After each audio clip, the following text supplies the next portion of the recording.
This is Myke C-Town with Dead in Hip Hop, celebrating 50 years of hip hop, and this is what I was listening to in 1992. What up, though? This is your boy Beezy 430, back again, celebrating 50 years of hip hop. So this video, I'm talking about what I was listening to in the year 1992. What up? My name is Kenneth B. Inge, and this is what I was listening to in 1992. Yo, what's good? This is Rod, aka Modest Media, here celebrating 50 years of hip hop. Once again, at this point, y'all realize what's happening. Right now, we are talking about what we were listening to in 1992. I have vivid memories of buying this album, and that is Sir Mix-a-Lot Mac Daddy. I absolutely bought this album. He had the Black Diablo Lamborghini on the cover.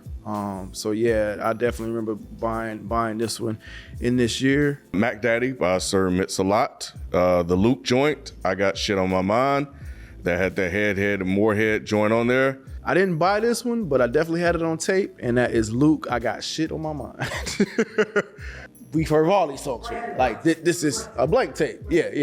I didn't buy it, but yeah, I definitely had this. Everyone was bumping this like in my neighborhood. I couldn't go anywhere and no one wasn't playing this album in Florida. If you just wasn't a Floridian if you didn't have this album. It's crazy. I'm starting off with the Disposable Heroes of Hypocrisy. Hypocrisy is the greatest luxury.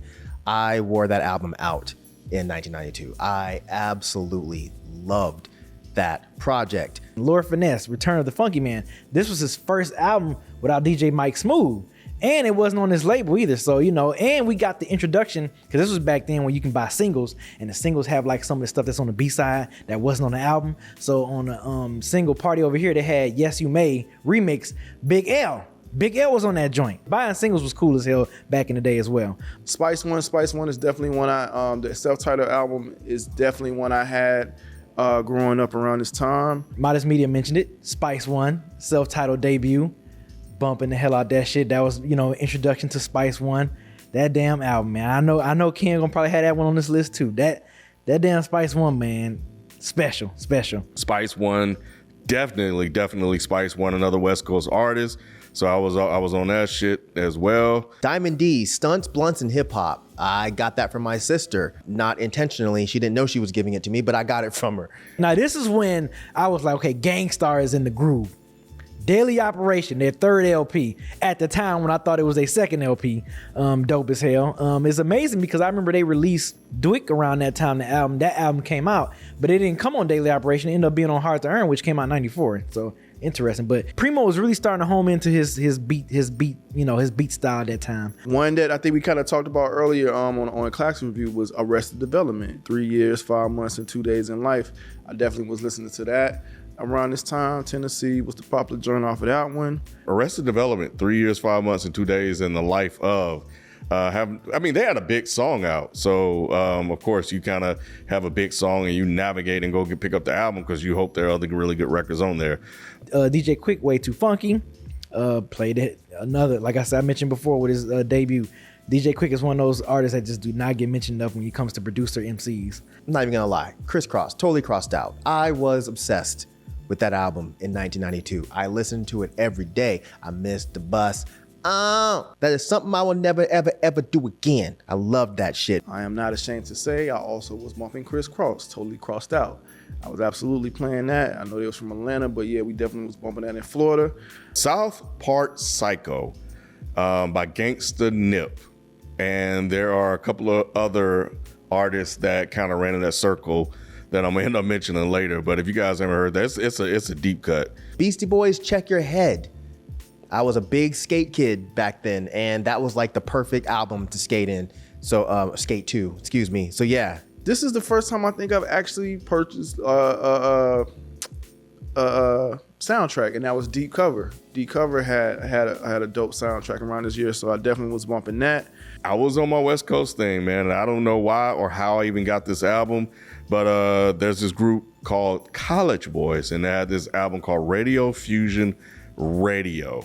Eric B. and Rakim, Don't Sweat the Technique. Even though this wasn't as great as their previous 3 LPs, it was just kind of like a, at the time we didn't know it was going to be their last album together, but I still got it just because I was a huge fan of Rakim. Surprisingly, I didn't have this Eric B. and Rakim tapes, Don't Sweat the Technique, but I did, obviously hear the tracks off of there. Too Short, Shorty to Pimp, That one had, I think that one had I'm a Player on there. Doom, doom, doom. I think that joint had that on there. I also didn't have Too Short Shorty to Pimp.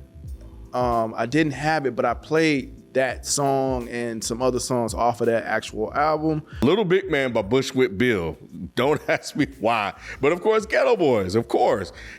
Right along with Willie D, I'm Going Out Like a Soldier, which was freaking crazy. Pete Rock and CL Smooth, Mecca and the Soul Brother. That album was so good, and it's still so good.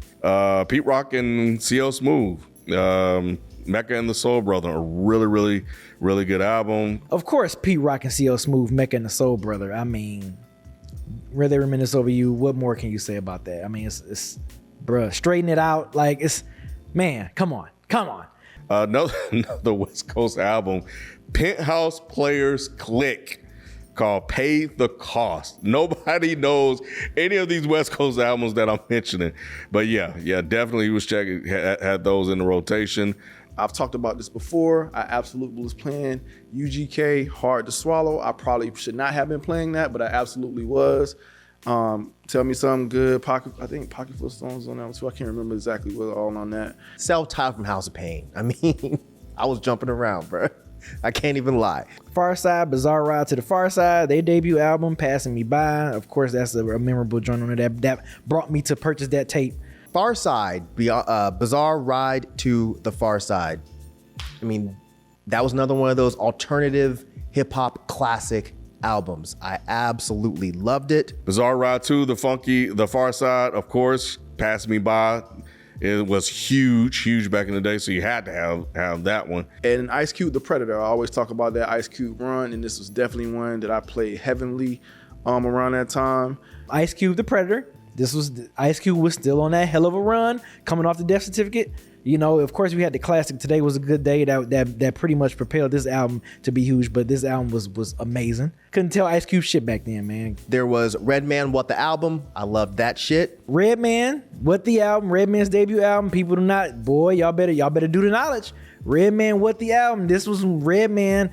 Redman was one of my other favorite MCs during the mid-90s, bro. Like one of my top favorites. In Too Deep, Back to the Hotel, which is another one. They only had that one single, but that thing was a hit. Back to the Hotel, which is the title track of the album. EPMD, Business Never Personal. I was still a big EPMD fan back then, so like they were still crushing it, killing it. I think that's another 4-album run that people don't really talk about that much when it comes to groups or just artists in general. Like EPMD first 4 albums was great. I do not know why I had the 9 Yards by Paperboy. I don't think I bought that album. I'm pretty sure I got it from somebody, but it makes no sense why I had the album. I did not realize, I don't know how I didn't realize, but the Dr. Dre The Chronic came out in December. So I was bumping it in 93, but it actually came out this year in 92. So I was surprised to see that on there because I didn't remember that. And I was just like, damn, I was bumping that shit in 92. That's crazy. But it was probably more so in 93 when I was really, really bumping it. Because like I said, it came out in December. So yeah, that's what I was listening to in 1992. Last and definitely not least, I'm kind of with Rod on this one. Even though I was listening to this because a deep cover soundtrack, The Chronic came out. Of course, we was bumping this more in 93 because it came out in late 92, but I got to put it on there for 92. So yes, that's what I listened to in 1992. Peace. And last but not least, Dr. Dre The Chronic. You know, those are some of the albums that I was listening to in 1992. And of course, Dr. Dre, The Chronic. I mean, everyone was listening to that, even people that didn't like rap. I've told y'all before, even the racist rednecks that would call you the N-word were jamming Dr. Dre's The Chronic from they pick 'em up trucks while they were running down black folks. It was weird shit in 1992. Y'all wouldn't know nothing about that, but take it from the old heads, that shit was really happening. But yeah, that's my 1992.